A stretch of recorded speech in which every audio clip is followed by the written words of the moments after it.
Trevor, Gaethje, Kamaru. Trevor's a unique guy. Yeah, all of those guys are pretty unique in their own way. He makes the best fucking MMA gloves that have ever been made, and the UFC should have bought them out a long time ago.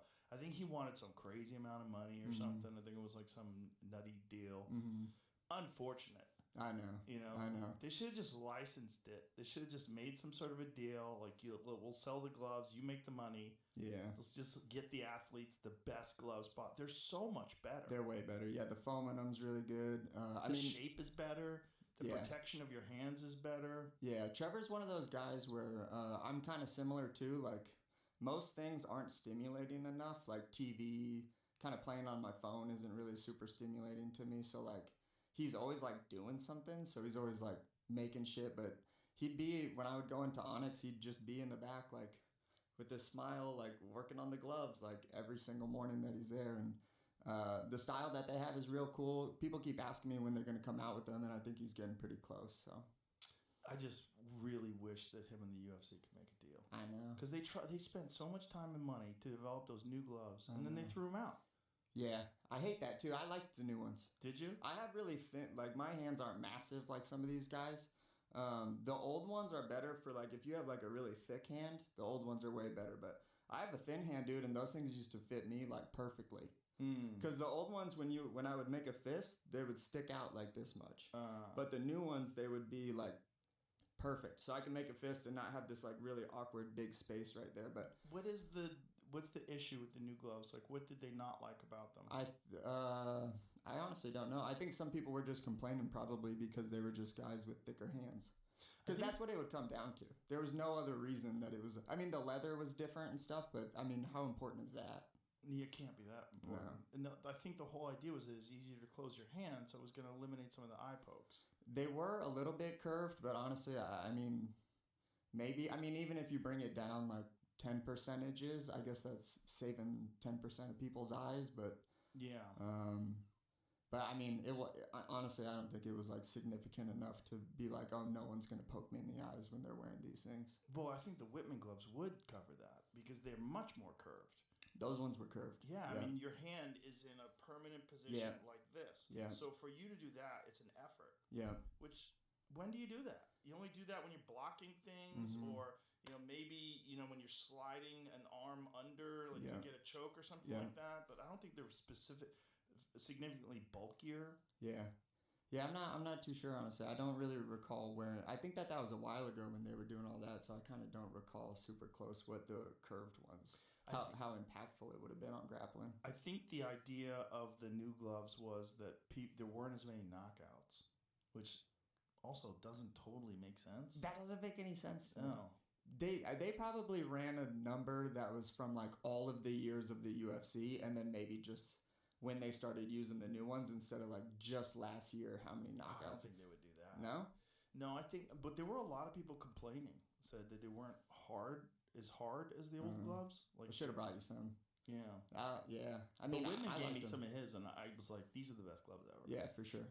Just fucking A, man. Work it out. I know. They're good to train in too. Like you can actually feel like you could hit the person and not be like, sorry, because that's a pain in the ass when you always have to, when you get like a stiff pair of gloves and then you have to hit someone and you're just like, sorry, man, I know that.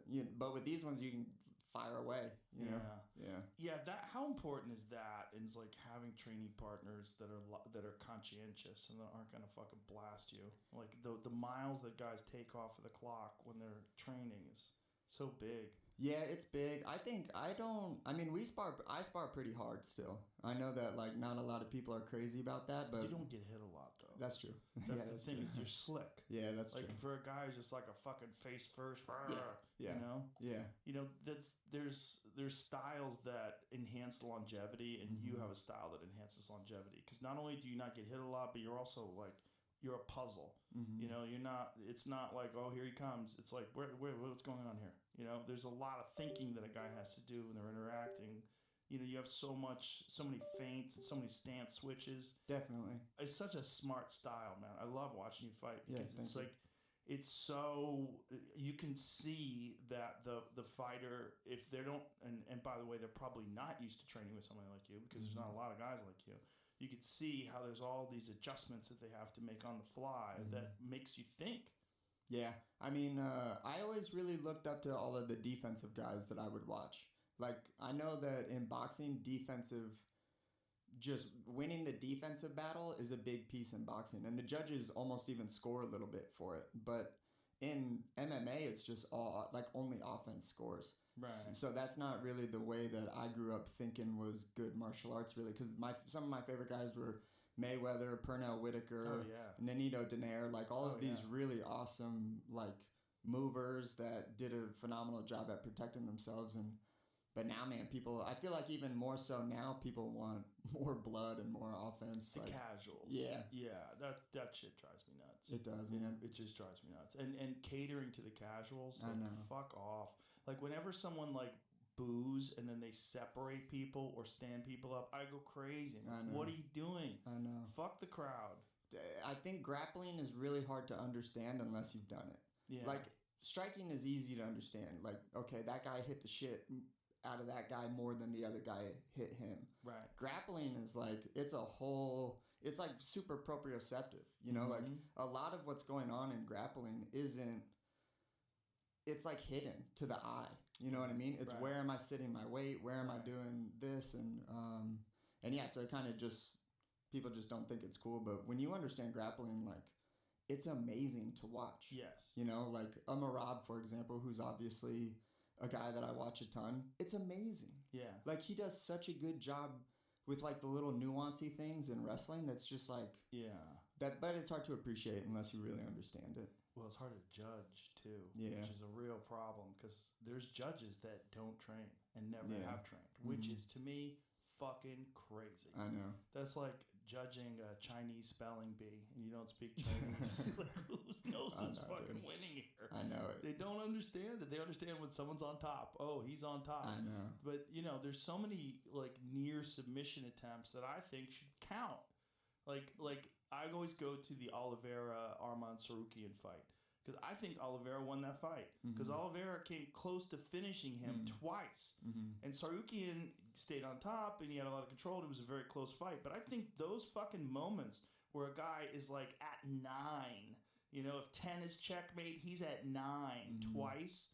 That's big, man. Yeah. That you don't want to be there. That guy got you there. He's got a fucking locked in triangle. Yeah, you got out of it, but still, that's big, man. That should count. And damage leading up to a KO or that doesn't lead to a KO is very significant in the scorecards. But a submission that doesn't lead up to a submission doesn't count. And I don't understand that. You can't just count damage. You have to count like near falls or near subs. I agree. Yeah, I mean, if you want to take, for example, too, like even like me and a TJ fight, like TJ was limping out of that cage and I was kind of, you know, like, oh, cool, you know. And I don't think that should count for everything, but like you're saying, like the reason that he was limping out of that cage is because I popped his knee really bad. Yes. You know, like he had to spend the next 18 months making his knee better so that he could fight again. And I was able to fight, you know, pretty shortly afterwards. So yeah, there's got to be something to that. Like if you pop someone's shit really bad, it should count just as much as a knockdown or something like that. What do you think about the idea of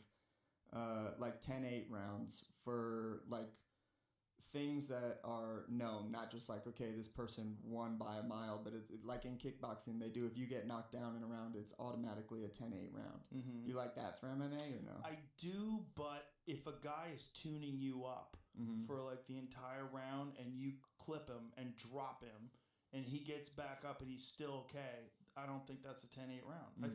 I think MMA should be a completely different scoring system than a 10-point must system because I think we just stole this boxing system, which is a great system for boxing because you only have 2 weapons and you only have your hands. You don't even have elbows, right? So think about all the different factors in MMA and we're limited to 10 points. To me, that seems silly. I think it should probably be 10 points for each aspect of the sport. Like, okay, who landed more kicks? Who landed more punches? And then calculate all that shit up together. You know, who had more takedowns? Who landed damage from the top? It should be a comprehensive system. And I think there should be more than 3 judges. You know, when you have a split decision and like some of them are so crazy. You know, you see like a 5-round split decision and they gave like 4 judges or 2 out of the 3 judges rather give like 3 out of 5 rounds, and the other person gives them the whole 5 rounds. Like, this is too much variability. There's too much weirdness to it. And if you're a fighter, especially in MMA, because of the win bonus, which also drives me crazy. I think if you had 3 more judges, so if you have 6 judges would balance it out. 6 good judges. So the ones that fuck up and make mistakes, they'll be canceled out by the better judges. We could do like a submission or knockout only league. Ooh. That'd be pretty cool. Because then you definitely know who was winning that one. What would you think about a no time limit? Yeah, no time limit, submission or knockout only. That would be wild. That'd be pretty sick, actually. You could probably sanction that. Old school UFC. Yeah. Yeah, I mean, it's UFC 1.